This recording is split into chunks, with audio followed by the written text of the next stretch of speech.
Bienvenue au balado Les Petits Caractères, le balado d'Options consommateurs qui vise à poser un regard critique sur les enjeux de consommation qui vous préoccupent. Ici Marianne Spire, je suis votre animatrice. Et aujourd'hui, on se retrouve pour un dossier spécial. Options consommateurs fait une campagne qui vise à mettre en lumière les pièges qu'on peut retrouver à l'épicerie en tant que consommateur.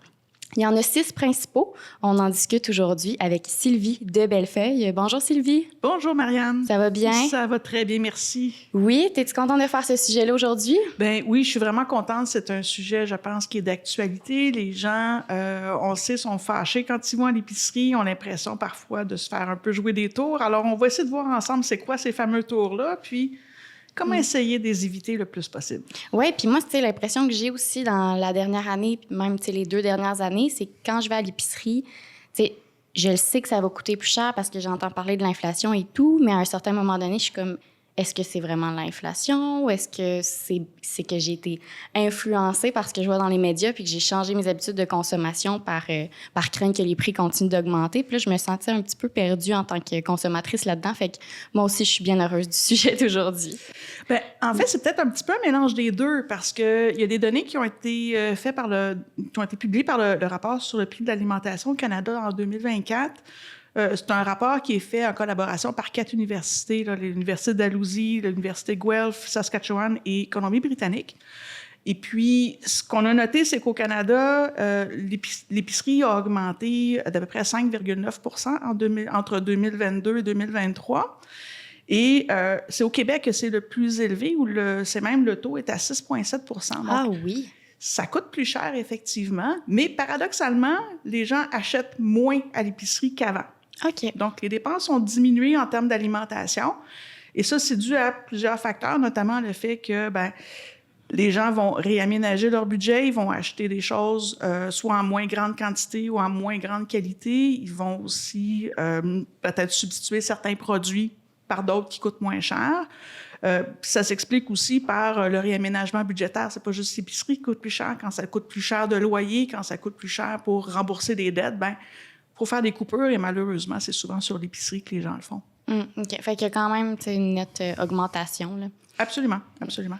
Parfait. Fait que le premier piège, est-ce que tu étais prête à embarquer là-dedans? Bien, certainement. Le premier piège qu'on pourrait voir, c'est celui des rabais multiples. Ça, c'est pas une pratique qui est nouvelle, mais c'est une pratique qu'on voit qui a peut-être pris de l'ampleur.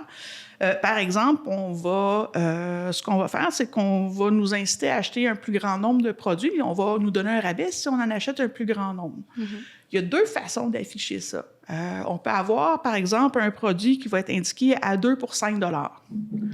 S'il n'y a rien d'autre d'indiqué sur l'étiquette de prix, je ne suis pas obligée d'en acheter 2 pour bénéficier du rabais. Donc, je pourrais très bien acheter un seul item et il va être seulement 2,50 $. Maintenant, on sait, souvent, on est influencé par les affiches. Donc, si je vois 2 pour 5 $, qu'est-ce que je vais faire? Bien souvent, de façon assez automatique. Instinctive. On en met 2 dans le panier, donc ça nous incite à acheter davantage. Mm-hmm. Pour certaines personnes, ça peut valoir la peine. Quand on a une famille et qu'on peut se permettre d'en acheter plus, c'est intéressant. Mais pour les personnes seules qui n'ont pas nécessairement les moyens d'acheter à l'avance, là, ça peut devenir parfois un peu moins intéressant. Ouais. Mais quand au moins c'est le même prix que j'en achète un ou que j'en achète 2, c'est plus une question d'habitude. Des besoins réels. Là. Exact. Okay. Mais il y a d'autres situations où, au lieu que ça va être indiqué, par exemple, 2 pour 5 $, mais si vous en achetez un, ça coûte 2,99 $. Alors là, ce que ça veut dire, c'est que le rabais, pour en bénéficier, il faut que j'en achète plus. J'ai pris un exemple simple. Des fois, l'exemple est avec des chiffres qui sont beaucoup plus élevés, donc ça va favoriser vraiment un achat beaucoup plus important de biens. Dans certains cas, c'est des biens qui périssent vite.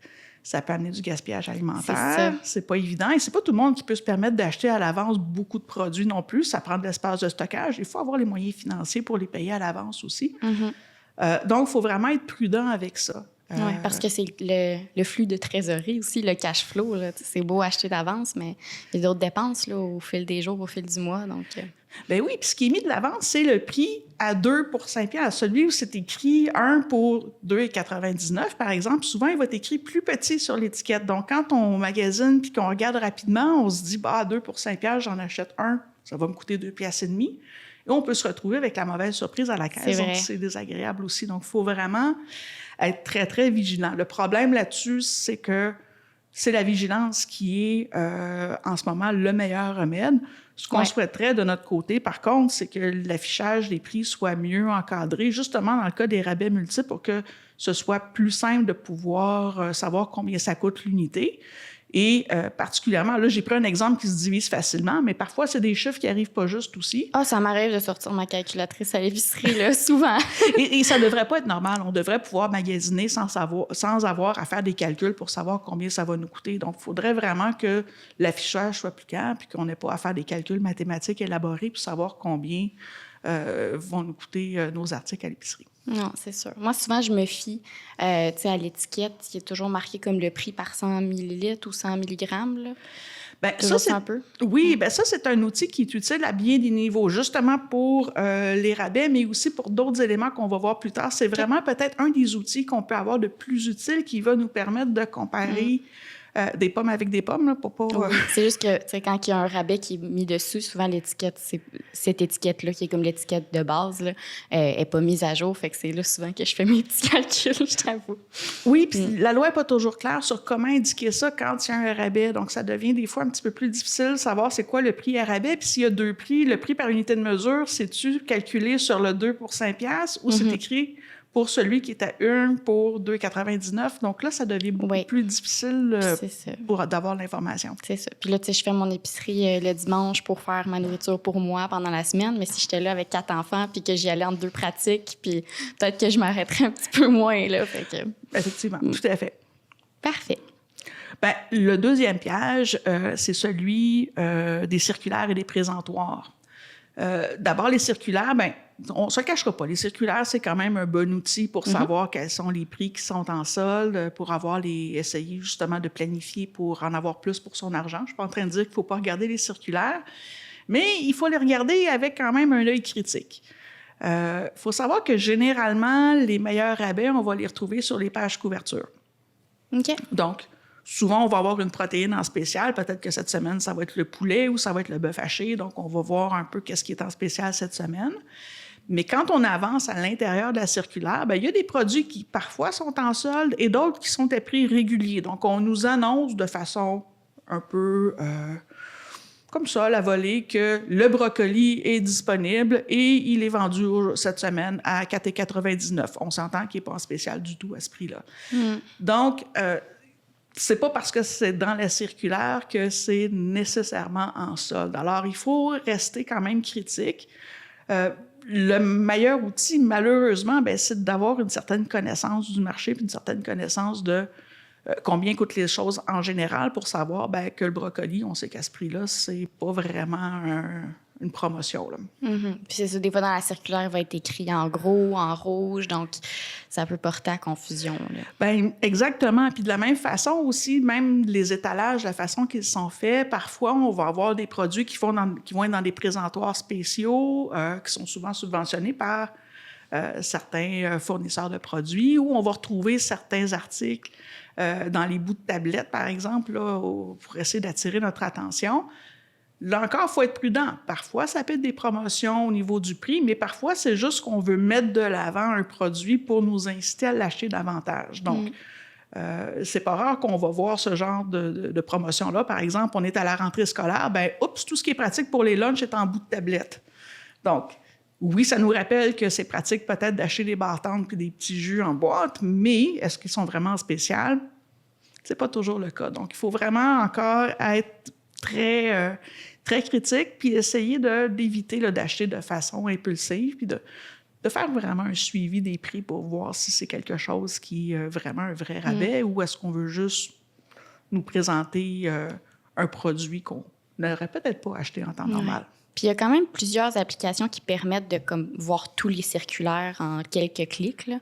Fait que je ne vais pas faire la promotion d'applications en particulier, puis je sais qu'il faut faire attention avec les données qu'on donne et tout, mais même sans abonnements quelconques, là, on est capable habituellement de voir c'est quoi qu'il y a chez Maxi, c'est quoi qu'il y a chez Metro, puis c'est sûr que ça permet de comparer les prix.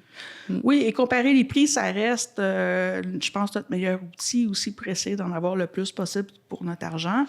Puis, Tu sais, ça veut pas dire que parce que c'est moins cher finalement à tel endroit, je vais faire 2 places, mais au moins je le sais que c'était pas un vrai rabais que je voyais, par exemple, le brocoli à la première place. Là. Oui, bien, exactement. Puis l'idée, c'est de faire nos choix en fonction de ce qu'on a réellement besoin et aussi en fonction des rabais pour essayer d'en tirer davantage profit. En fait, profit. En avoir plus pour son argent, on va plutôt le dire, dire comme ça. On regarde les circulaires puis les annonces dans les épiceries avec un œil critique. Moi, c'est vraiment ça que je garde en tête. Oui, il faut faire attention aux couleurs aussi, hein, parce que des fois, on va attirer notre attention avec un prix en jaune ou en rouge. Est-ce que c'est toujours en spécial? Donc, il faut vraiment faire attention à ça. Parfait. On est rendu au 3e. Bien, c'est un peu le corollaire des présentoirs. C'est vraiment le placement stratégique des items dans le magasin. Faut se rappeler que dans un magasin, tout est pensé en fonction de nous faire acheter. C'est pas pour rien que les boulangeries sont au début du parcours règle générale. C'est parce que ça sent bon, ça nous donne envie d'acheter quelque chose. Alors, ça nous invite à acheter davantage. Donc, on a ces éléments-là, mais il y a aussi le fait que, ben, on se le cachera pas, on est des êtres un petit peu d'habitude. Donc, souvent, quand on va magasiner, on va toujours aux mêmes endroits. On peut avoir tendance à toujours acheter la même sorte de pain, toujours acheter la même sorte de ketchup. Puis on sait où est-ce qu'ils sont sur les tablettes. Donc, on y va, on rentre, puis surtout, justement, en 2 pratiques de soccer, comme tu disais, bon, on va rentrer dans l'épicerie un peu sur le pilote automatique, puis on va mettre les articles qu'on a besoin rapidement dans le panier, sachant où est-ce qu'on va. Ben, les épiciers ont trouvé ils ont une petite tactique pour déjouer ça, c'est qu'une fois de temps en temps, ils rebrassent les cartes. C'est-à-dire qu'ils déplacent les items. Donc, le ketchup est toujours disponible, mais peut-être pas sur la même tablette, peut-être un petit peu plus loin, peut-être pas à la même hauteur. Ce qui va, au fond, nous forcer à passer plus de temps parce qu'on va devoir chercher davantage pour les articles qu'on a l'habitude d'acheter. Et bien, au passage, on va peut-être voir, ah ben tiens, il y a tel nouveau produit que je n'avais pas vu ou tel produit que je n'avais pas pensé acheter, mais qui vont attirer aussi notre regard. Donc, ça va nous inciter à passer plus de temps et plus on passe de temps à l'épicerie, bien, plus on est susceptible de mettre des items dans notre panier. Donc, c'est vraiment une question, là encore, d'essayer de nous inciter à acheter plus. Il y a toute une science aussi en arrière de vraiment comment est-ce qu'on met les items sur la tablette. J'imagine. Donc, je vois un petit peu ça comme l'ancêtre des publicités ciblées puis des cookies. Là. Ils savent que tel type de personne va avoir l'habitude d'aller dans tel coin de l'épicerie, à telle fréquence, chercher tel produit. Bien là, si on met ce produit à la place, ça devrait lui tenter également. Oui, puis de la même façon, on va mettre les céréales sucrées colorées avec des petits bonhommes. On ne les mettra pas en haute tablette. Comme par hasard, sont à la hauteur de l'enfant qui est dans le panier, qui va suivre le parent. Pourquoi? Bien, parce que les enfants ont des petits doigts aussi qui attrapent bien des choses, vont attirer l'attention. Donc, on va faire ça. Donc, c'est vraiment, quand on fait notre épicerie, on a la même habitude, hein? On va regarder souvent qu'est-ce qui est à la hauteur de nos yeux, d'abord. Des fois, ça peut être intéressant de voir les hautes tablettes, les bas de tablettes, les choses qu'on n'avait peut-être pas l'habitude de regarder. Bien, peut-être qu'on va trouver des aubaines dans ces endroits-là aussi. Donc, il faut vraiment porter attention et pas juste entrer et aller avec le pilote automatique ouvert, comme on dit. Excellent. Je note. Ensuite, on a les cartes fidélité. Ah, ces fameuses cartes de points-là, on sait, les gens en ont plusieurs dans leur portefeuille. C'est très, très populaire chez les gens. Avec raison, il y a quand même des aubaines qui peuvent être intéressantes. Je pense qu'on en a déjà parlé dans d'autres épisodes, mais il faut se rappeler que ces cartes-là ne sont jamais gratuites complètement, même si on nous dit que c'est gratuit. C'est qu'on paye quelque part. Donc, s'il n'y a pas une entreprise qui est là... Quand c'est gratuit, le produit, c'est vous. Exactement. Donc, il faut savoir que quand on a ce type de carte-là, ben on paye en données, en informations. Donc, c'est des cartes qui visent à mieux nous connaître comme consommateurs, ce qui fait qu'on va pouvoir nous faire des offres plus ciblées. Des offres ciblées, ça peut être intéressant, mais ça peut aussi être un piège parce que ça va peut-être nous inciter à acheter des choses davantage. Si un commerce qui connaît mieux nos goûts va nous proposer des produits qu'on est plus susceptible d'aimer. Donc, ça peut être l'occasion de faire des belles découvertes, mais ça peut aussi être l'occasion de dépenser plus que ce qu'on avait prévu. Donc, il faut faire attention avec ça. Le corollaire de ça, c'est que, en échange de nos données, on va nous offrir souvent des promotions.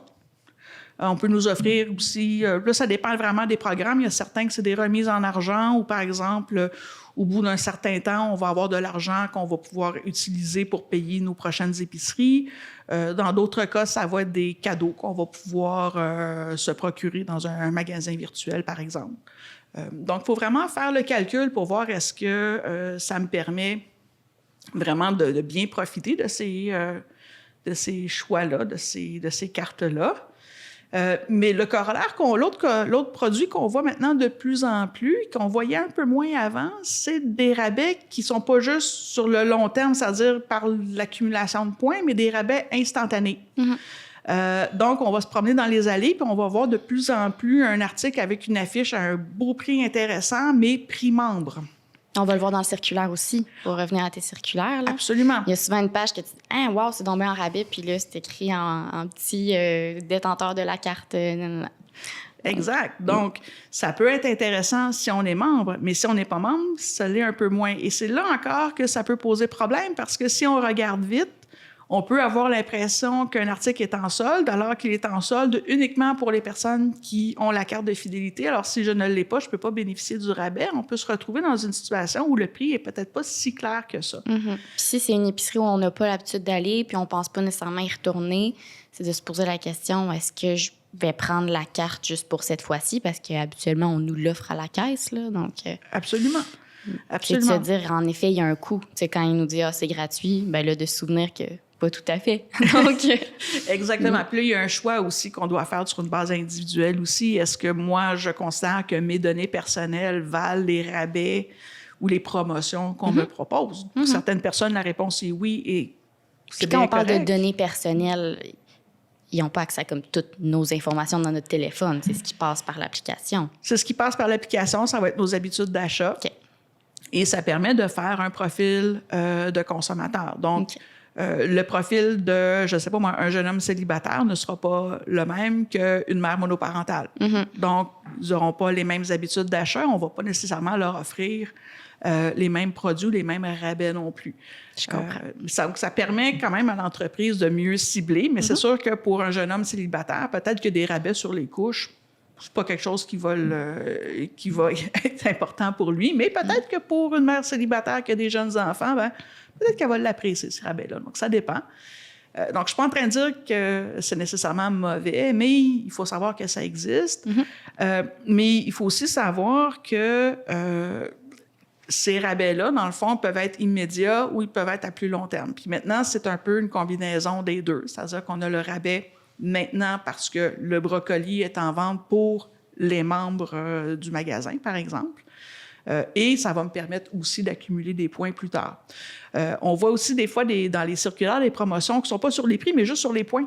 Et c'est vraiment très drôle parce qu'on va voir des articles, mais on ne verra même pas les prix. Donc, on va juste voir que sur tel pot de yogourt, on a 50 points de boni. Mais on ne sait même pas combien coûte le yogourt. Donc, c'est pour voir à quel point ces points-là deviennent quelque chose qui attire l'attention des gens et qui sont quand même quelque chose qui peuvent être importants pour certaines personnes. Absolument.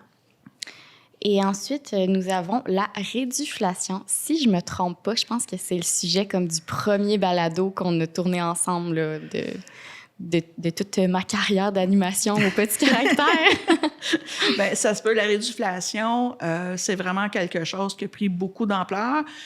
C'est pas un phénomène qui est nouveau. On avait fait une recherche chez Options consommateurs en 2013 sur ce sujet-là. On n'appelait pas ça la réduflation. À l'époque, on avait appelé ça le sous-dimensionnement. Le mot réduflation n'existait pas encore à ce moment-là. Donc, vous étiez en avance sur votre temps.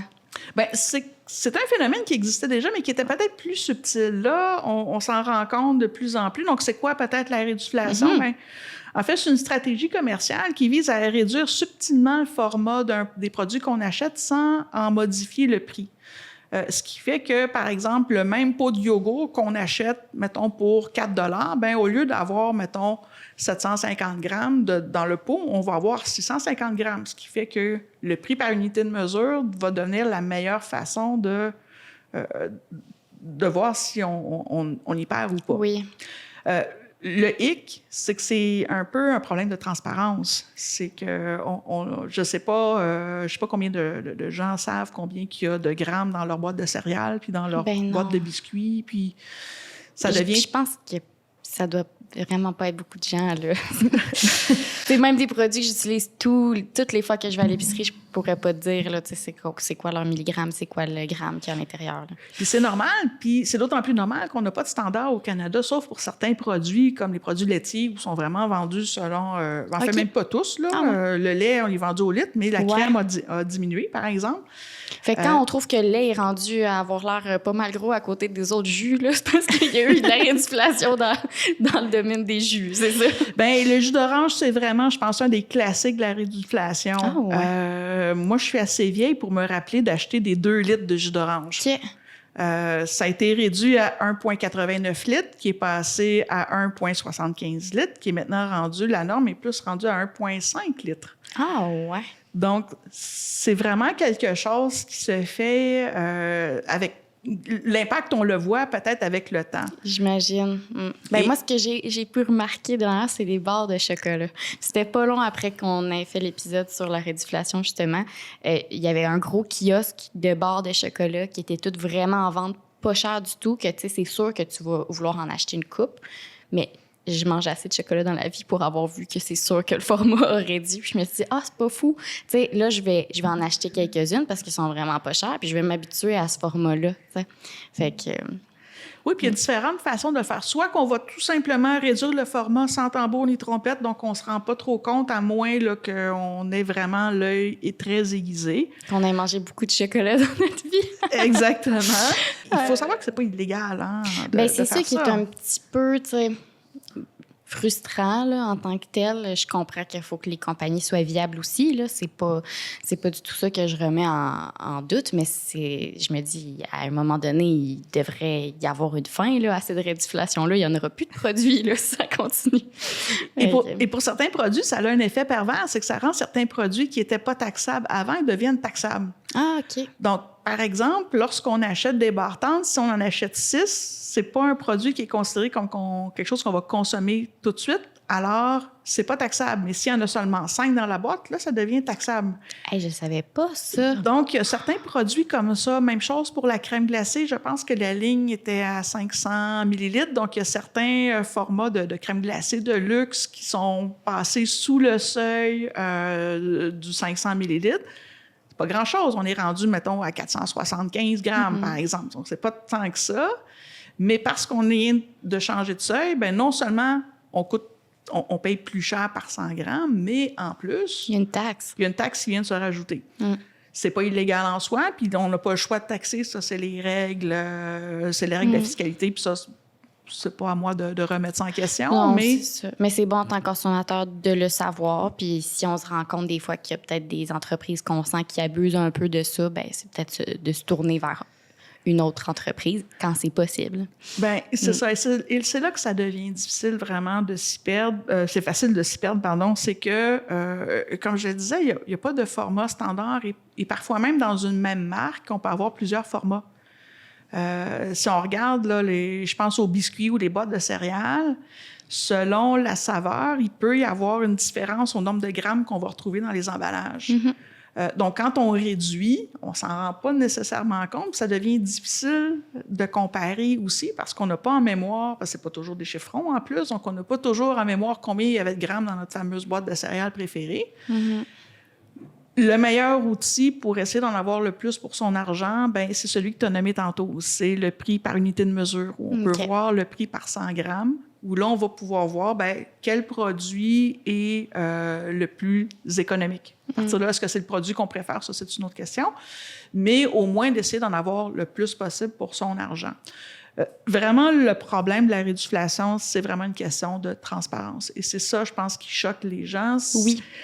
C'est correct que nos biscuits coûtent plus cher si ça coûte plus cher les produire. Ça, je pense que les gens sont capables de comprendre, mais de se retrouver et de dire, ben là, à chaque fois que j'en achète, j'ai l'impression d'avoir 1 ou 2 biscuits de moins dans la boîte. Ça devient un peu frustrant. On a l'impression un peu de se faire prendre pour une valise, là. Donc ça, c'est quelque chose qui fâche les gens vraiment. Donc, ce qu'on demande, nous, chez Options consommateurs, c'est justement de mieux encadrer la réduflation, pas nécessairement pour l'empêcher, mais qu'il y ait au moins une meilleure transparence quant à l'affichage. Si on réduit les formats, d'aviser les consommateurs que le format a été réduit. Il y a eu des tentatives qui ont été faites. En fait, il y a des mesures qui ont été prises comme ça en France, notamment pour essayer justement de rendre ça plus transparent.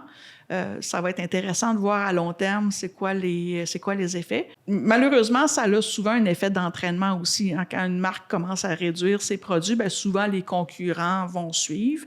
Généralement, les marques maison ont tendance à suivre aussi, mais c'est plus souvent les derniers à suivre. Mais quand même, il reste que le meilleur outil, c'est vraiment le prix par unité de mesure, puis d'essayer de rester un peu vigilant. Je sais c'est pas réaliste de penser qu'on va se rappeler de tous les formats, de tous les produits qu'on achète, mais quand c'est des produits qu'on achète très régulièrement, ça peut peut-être être une bonne idée, au moins juste pour essayer de le faire. Gardez l'œil ouvert pour d'autres options. Absolument.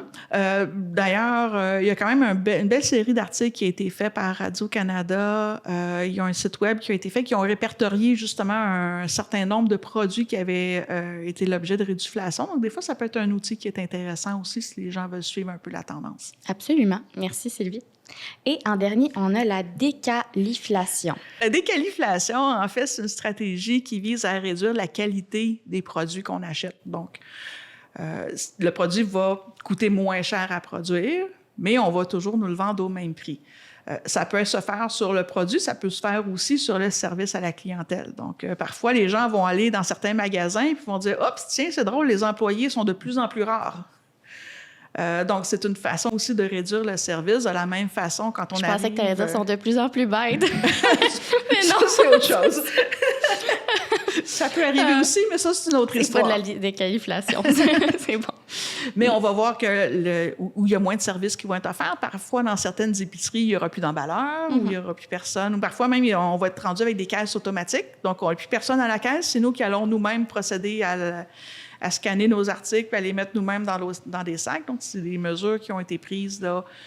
Ça permet aux entreprises de réduire leurs frais en matière de main-d'œuvre. Je sais que dans certains cas, des commerces qui disent aussi que ça permet de combler l'autre problème qui est celui de la pénurie de main-d'œuvre. Oui, puis la technologie, c'est pas un secret là, que ça va être crucial dans le fait de ramener la production à un niveau qui va permettre de ramener les prix à un niveau. Là. Absolument. Mais reste qu'on a moins de services, mais on nous charge toujours le même prix, voire plus cher. On va le retrouver aussi dans les produits alimentaires. Ce qu'on va faire, par exemple, de façon très subtile, c'est qu'on peut changer la liste des ingrédients. Donc, par exemple, un biscuit au beurre, où on va remplacer le beurre par une huile végétale qui coûte moins cher. Dans certains cas, ça peut avoir un effet sur le goût, sur la texture. Dans certains cas, peut-être qu'on ne s'en rendra pas compte. Ça dépend vraiment de la sensibilité de notre palais, disons. Et ça devient vraiment peut-être un terrain glissant pour les entreprises dans la mesure où jusqu'où est-ce qu'elles peuvent se permettre de réduire la qualité sans que le consommateur, la consommatrice s'en rende compte et choisissent peut-être d'aller vers un autre produit concurrent qui a une meilleure qualité. Et là encore, c'est très subtil parce qu'on ne s'en rend pas compte. Et tantôt, on disait on ne peut pas se souvenir de toutes les le poids et la taille des produits, encore moins de la liste des ingrédients des produits qu'on achète. Là. Ça devient quelque chose qui est un casse-tête. C'est une job à temps plein. Exactement. Donc, c'est vraiment quelque chose où là, on s'en rendra souvent vraiment pas compte. Et tant que la liste des ingrédients demeure exacte, il n'y a pas de fausse représentation. Du même coup, quand on parlait tout à l'heure de la réduflation, tant que l'unité ou le poids du produit est exact, le fait qu'on ait enlevé 50 grammes, c'est pas illégal. À partir du moment où c'est écrit qu'il y en a 50 grammes de moins, que le prix est exact, on n'est pas obligé en ce moment de mettre une petite étoile à côté en disant « Attention, on a réduit de 50 grammes ». Donc, c'est des produits, c'est des méthodes qui sont Donc, c'est des vraiment... pièges pour les consommateurs. Exact. C'est vraiment des enjeux, là encore, vraiment qui sont subtils. Et c'est vraiment encore des problèmes au niveau de la transparence, de voir, ben est-ce qu'on a vraiment toute l'information comme consommateur? Ça devient vraiment difficile. Dans certains cas, il y a des produits qui ont complètement changé. Là, il y a... je pense qu'il y a à peu près un an, Marie-Ève Fournier de la Presse avait dénoncé le fait qu'il n'y avait plus de chocolat blanc dans les Chip-Its. C'était rendu des produits une crème chocolat, une crème à saveur chocolatée. Donc, les Chip-Its n'étaient plus du vrai chocolat blanc. Donc, mais on n'a pas, ça a passé sous silence. Donc, c'est vraiment des choses que tant que... Il fallait Marie-Ève Fournier pour nous mettre sur la piste. Merci, Marie-Ève. Ouais. Donc, tant qu'on ne le remarque pas, ben, ça nous passe sous le nez sans trop s'en rendre compte et ça fait en sorte qu'en bout de piste, on paye au final plus cher pour un produit dont la qualité a diminué. Donc, c'est quelque chose qui est vraiment fâchant pour les consommateurs. Absolument. Mais je comprends qu'en effet, on peut se sentir un peu désarmé par tout ça, frustré. Mais je trouve que juste le fait d'en parler ou comme l'article de Marie-Ève Fournier, veut pas, ça doit mettre les entreprises un peu aux aguets de ne pas prendre les consommateurs pour des gens qui font pas attention à ce qui se passe là, avec leurs produits, les produits qu'ils consomment à l'épicerie. Bien, absolument. Donc, c'est toutes des tactiques qui, en ce moment, ne sont pas nécessairement illégales. Ce que ça pose comme enjeu, c'est vraiment un problème de transparence. Le gros problème, c'est que la meilleure arme pour les consommateurs en ce moment, pour plusieurs de ces tactiques-là, c'est la vigilance. Donc, c'est beau être vigilant, mais à un moment donné, on peut pas... Tu n'as pas envie d'être en hyper-vigilance pour aller à l'épicerie, là? Bien, exactement. Ça devient fatigant, ça devient fâchant. Ouais. Il y a quelques outils qu'on peut utiliser. Il y en a plusieurs. Déjà, juste quand on va faire l'épicerie, puis là, je sais que c'est des trucs qu'on a déjà donnés dans d'autres épisodes, mais je me permets de les rappeler quand Absolument. même. Faire un budget avant même de se rendre à l'épicerie, de savoir quand on rentre dans un magasin de combien on dispose pour faire notre épicerie, de se fixer des limites, c'est déjà un premier pas. De faire une liste d'épicerie, hein, la fameuse bonne vieille liste. Je sais que c'est un truc de grand-mère, mais c'est un truc qui fonctionne. L'idée, c'est de faire la liste en fonction de ce qu'on a déjà à la maison. On va essayer d'éviter le plus possible le gaspillage. On peut utiliser ce qu'on a à la maison, le compléter de préférence avec les articles en solde, en vrai solde, et d'ajuster nos menus comme ça à l'avance, essayer de préparer nos menus en fonction des spéciaux. Donc, si tu as une envie incroyable de manger du pâté chinois cette semaine, mais que c'est le poulet qui est en spécial, ce sera peut-être une bonne idée de varier ton menu à ce moment-là. Donc, juste de changer ton plan de match. Cuisiner. On sait, là encore, c'est quelque chose qui permet d'économiser. Ce qu'on cuisine soi-même coûte beaucoup moins cher. C'est souvent meilleur pour la santé aussi, moins salé, moins gras. C'est sûr que les plats déjà prêts, c'est des bons dépanneurs dans certaines situations, mais il faut savoir qu'il y a un coût relié au dépannage. Donc, c'est ça. Un coût en prix, un coût en santé. Exact. Donc, cuisiner à l'avance quand on a de l'espace de stockage. Mais pourquoi pas préparer des petits plats, des portions qu'on peut congeler? Ça fait des lunchs qui sont faciles par la suite à trimballer. Et ça permet, dans le fond, là, d'économiser aussi. Varier ses plats. On voit que les gens le font déjà, mais parfois, il y a certains substituts qui sont moins dispendieux. Donc, je pense tout ce qui est légumineuses, tofu, par exemple, ça peut être des alternatives à certaines protéines qui sont beaucoup plus chères. Donc, je ne dis pas qu'on doit tous devenir végétariens si ce n'est pas ce qu'on veut, mais ça permet de varier un peu les cuisines, essayer de varier les saveurs, mais en même temps, on peut aussi faire quelques plats qui peuvent être plus économiques, qui vont être quand même bons pour la santé et agréables, tout en bénéficiant essayer de profiter le plus possible des rabais. La petite gaffe qu'on fait tous une fois de temps en temps, puis ça, on ne se le cachera pas, aller faire l'épicerie quand on a faim. C'est mortel. Oui. C'est un des péchés mortels de l'épicerie. Quand on fait ça, on fait plus d'achats impulsifs. Et ce ne sera pas dans l'allée des brocolis qu'on va aller habituellement. On va aller là où c'est riche en calories. Spécial. Même s'il est en spécial, c'est pas ça qu'on va avoir envie d'acheter. Donc, il faut vraiment faire attention à ça. Donc, je sais que c'est des trucs qu'on a déjà dit, mais ça demeure quand même des trucs qui permettent d'essayer d'éviter aussi certains de ces pièges-là. Quand on parle quand je parlais de liste, c'est une chose de faire la liste, mais encore faut-il s'y tenir. parce que des fois, c'est là où le bas blesse. Donc, faire la liste la plus complète, essayer de se tenir à cette liste-là peut être aussi une bonne façon d'économiser. Absolument. Bien, merci beaucoup, Sylvie.